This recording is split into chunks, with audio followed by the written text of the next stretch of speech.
खंडित।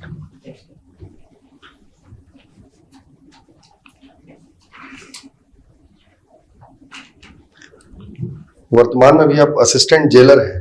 यस क्या कार्य होते हैं सर? जेल को मैनेज करना बेसिकली, और वहाँ की सुरक्षा को पुख्ता करना, साथ में जो वहाँ के ऑफिसर्स वर्क होते हैं उसमें। तो कुछ लॉ एंड ऑर्डर के पावर होते हैं क्या अपने को?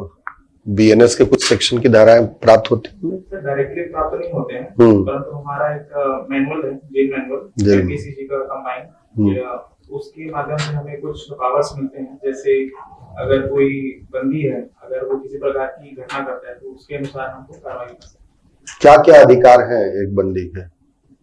सर बंदी के अधिकार है सर, भोजन के, स्वास्थ्य के, अच्छी जगह रहने के, रहन सहन के, और शिक्षा के अधिकार, ट्रेनिंग के अधिकार, ये अधिकार है। अच्छा, ये रिगरस पनिशमेंट और सिंपल इम्प्रिजनमेंट में क्या डिफरेंस है? सर रिग्रेस पनिशमेंट में बंदी को कार्य करने की बाध्यता होती है, और जो सामान्य जो दंड होता है उसमें बंदी अगर कार्य ना करे तो हम उसे काम नहीं करा सकते। काम नहीं करा सकते उससे? अच्छा, ठीक है। अभी नव्या योजना की शुरुआत की गई है, किससे संबंधित है ये? चलिए कोई बात नहीं।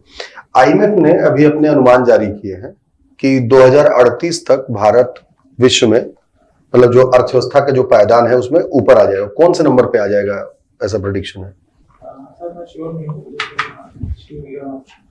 थर्ड नंबर पे, 5 पर तो है। 2038 तक दूसरे स्थान पर आ जाएगा। अच्छा, अभी हाल ही में 51वें ग्रैंड मास्टर मिले हैं भारत को। ग्रैंड मास्टर का संबंध किस खेल से है? Table tennis. टेबल टेनिस से? सॉरी सर, चेस से। चेस से है। तो कौन बने हैं ग्रैंड मास्टर 91? चलिए कोई बात नहीं। ये बताइए भी, एक छत्तीसगढ़ में, लेकिन भारत में विकास का लक्ष्य रखा है 2047 तक।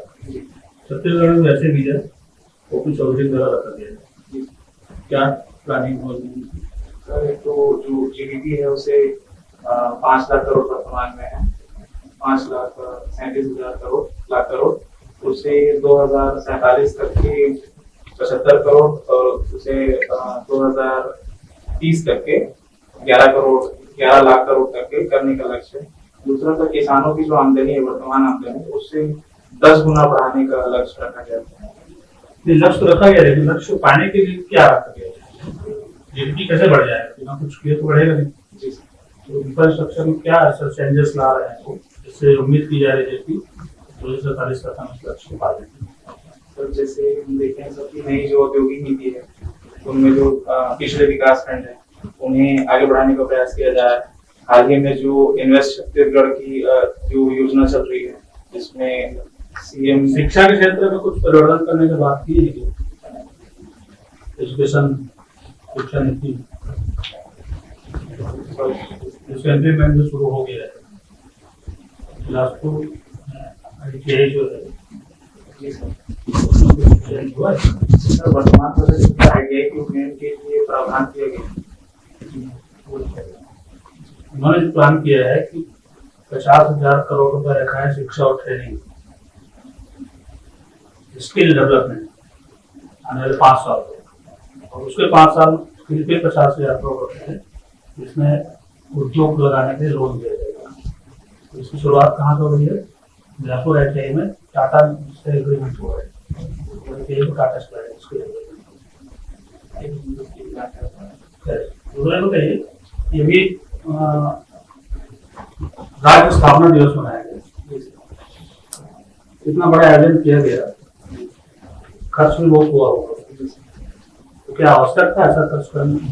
जी सर, मेरे अनुसार सर कि राज्य की प्रगति को दिखाना आवश्यक है। साथ ही ऐसे कार्यक्रम से सर इन्वेस्टमेंट की जो इन्वेस्टमेंट आते हैं, जैसे सीएम सर अभी हाल ही में विदेश के दौरे में गए थे, तो ऐसे आयोजनों में जो डायरेक्ट इन्वेस्टमेंट है सर वो महत्वपूर्ण आयोजन। कोई सरोकार नहीं, इन्वेस्टर तो इन्वेस्टमेंट अलग से रख सकते थे, उसमें हो सकता था, इसमें सैकड़ों करोड़ रुपए खर्च किया गया।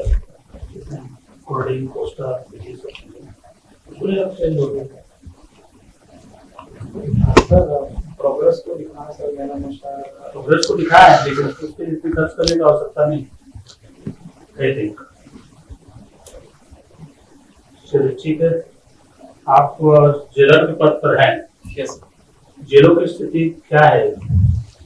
सर जो हाल ही में जस्टिस रिपोर्ट निकली थी सर उसमें छत्तीसगढ़ की जेलों की स्थिति 13वें नंबर पे। नहीं मतलब उसकी क्षमता से कितने गुना कैसे रखे हैं आप? सर ओवर क्राउडिंग की समस्या है।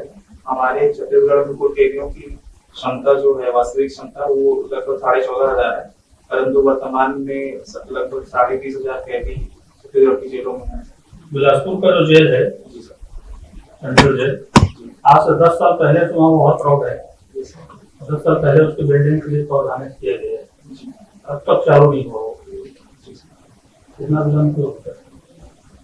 सर शासन स्तर पे अभी बात चल रही है, जैसे नवीन जेलों पे बिलासपुर की जो नई जेल है ओवर क्राउडिंग की समस्या के लिए उसे बनाने की बात है। साथ ही सरगुजा संभाग में भी एक नई जेल बनाने की बात चल रही है। और जेल में आप कैदियों के साथ जो व्यवस्था आपके यहाँ है तो उसमें जो सुविधा चाहे कैदी ले सकता है, ऐसी व्यवस्था रखते हैं आप उसके साथ भी सुविधा ऐसी व्यवस्था नहीं है जो हमारे मैनुअल के अनुसार जो उन्हें देने का प्रावधान की जो कुछ सुविधाएं हैं। ब्लैकगेट से बहुत पूरी व्यवस्था है लेकिन अभी सर ऐसा नहीं है। क्या नहीं। जी आप फिल्म देखते हैं? यस फिल्म देखते हैं बॉलीवुड की? एक मशहूर डायलॉग है, हम अंग्रेज के जमाने के जेलर। अभी बीच में चर्चा में रहे, जी कौन है वो? सर अभिनेता है सर असरानी जी, हाल ही में उनका निधन। अच्छा, उनका जो गेटअप था किससे मिलता था?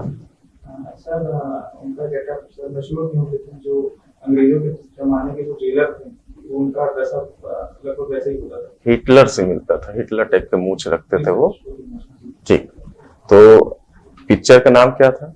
सर शोले। शोले। और डायरेक्टर? शोले नहीं होते, रमेश। जी अच्छा ठीक ठीक। आपने क्या है, MSc CS BSc CS computer science पढ़ा है ना? यस आपको लगता है कंप्यूटर से समाज को हानि हो रही है? जिससे कुछ स्तरों पे हानि हो रही है। क्या क्या स्तर हो सकता है जहाँ पे हमको नुकसान है? तो जैसे अभी डिजिटल अरेस्टिंग की जो समस्याएं हैं, साइबर क्राइम बढ़ते गए हैं, जो डिजिटल फ्रॉड हो रहे हैं वो बढ़ रहे हैं। आप सर्विस में है, अभी सुने होंगे आप वेतनमान आयोग आया है। Yes sir. कौन सा नंबर का वेतनमान आयोग आया है अभी? सर 8वां। 8वां। सबसे पहला वेतन आयोग कब आया था? Sorry sir. अच्छा, अभी जो आप वेतन आयोग बना है उसमें किसको अध्यक्ष रखा गया है? श्रीमती रंजना। तो वेतन आयोग का काम क्या रहता है, कैसे मतलब निर्धारित करेंगे वो? जो वेतन आयोग होता है जो पिछले 10 वर्षों का जो अनुमान लगाया जाता है, फिर उनमें जो पीएफ का परसेंटेज होता है पीए का, उसको बढ़ाया जाता है उसके अनुकूल।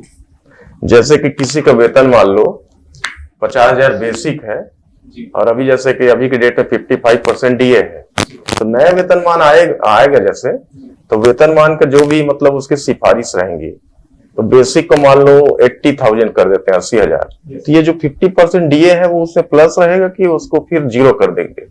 जब से ये नया वेतनमान जब लागू होगा तो ये 0 से चालू होगा। DA zero. जी अच्छा, डीए में कितना परसेंट बेसिक का मिलता है? हर साल इंक्रीमेंट जुड़ता है, देखे होंगे। डीए का तो ठीक है, बेसिक का है, इंक्रीमेंट का पूछा था, सॉरी मैं। जी हर साल इंक्रीमेंट जो मिलता है ना गवर्नमेंट सर्वेंट को, आपको ही मिला होगा। यस तो जैसे कि इंक्रीमेंट जुड़ा तो कितने परसेंट बेसिक का बढ़ता है? सर। वेतनमान को अपने नहीं देखते मतलब आप? सर देखता हूँ सर, लेकिन एक रुपयों में अगर बात की जाए तो सर मेरा जो ग्रेड 3 है वो 3,700 रुपए एक इंक्रीमेंट 3% बढ़ता है। जी। चलिए ठीक है, कोई बात नहीं। वंदे भारत के बारे में क्या जानते हैं? सर वंदे भारत भारत की महत्वपूर्ण रेल परियोजना है, जिसके तहत एक हाई स्पीड ट्रेन होती है जिसे जो मुख्य शहर है उनको कनेक्ट किया जाता है। आप एनसीसी ए सर्टिफिकेट है, कॉलेज स्तर पे थे? सर स्कूल स्तर पे। तो राइफल तो देखे होंगे आप? जी सर। राइफल के जो पार्ट्स होते हैं क्या क्या नाम है उनके? सर जो पीछे का हिस्सा होता है उसे बट कहते हैं, जहाँ पे गोली लोड होती है उसे मैगजीन कहते हैं, जहाँ पे मजल होता है सर पीछे, उसके अंदर स्प्रिंग होते हैं। पीछे में देखते हैं राइफल में, जब राइफल में गोली खत्म हो जाए तो चाकू लगा रहता है जी सर, सामने। और चाकू से फिर सामने मारते हैं, उस हिस्से क्या बोलते हैं? राइफल का रेंज से उसके नामकरण होता है ना, तो आप राइफल जो देखे होंगे .22 303 ऐसा कुछ, तो ये रेंज क्या होता है? उसने रेंज तक ही मार सकती है कि उसके आगे की वो हाईएस्ट लिमिट है कि वो क्या है, उसके बारे में क्या जानते हैं? सर मेरे अनुसार वो उसकी हाईएस्ट लिमिट है। जैसे मैंने एनएसएस के दौरान .303 चलाई थी, उसकी हाईएस्ट रेंज सर लगभग 500 से 800 मीटर। अच्छा, ठीक, ओके, ठीक।